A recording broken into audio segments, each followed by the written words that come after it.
শুভ দুপুর বন্ধুরা। গতকাল বলেছিলাম মায়ের খুব শরীরটা খারাপ, তো সত্যিই শরীরটা খুব খারাপ হয়ে পড়েছিল। তো মাকে নিয়ে আমাদেরকে যেতে হয়েছিল ডক্টরের কাছে। তো ভাই, আমি, ভাইয়ের বউ, আমার হাজব্যান্ড মানে তোমাদের দাদা, আমার বাপিও গেছিলো। খুবই অসুস্থ হয়ে পড়েছিল যেহেতু মা। তো ডক্টরের কাছে নিয়ে গেছিলাম, কিছু টেস্ট দিয়েছে। যদি টেস্টে কিছু ধরা পড়ে তাহলে কিন্তু মাকে আবারও হসপিটালে অ্যাডমিট করতে হতে পারে।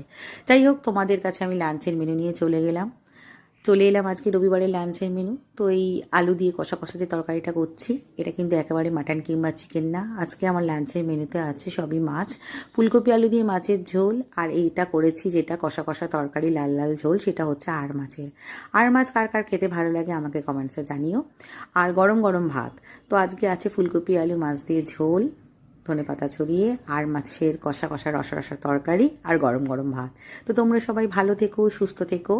তোমাদের সাথে আরও গল্প আগে আমার হতে থাকবে। রবিবারের লাঞ্চের মেনু কেমন হলো আমাকে জানিও।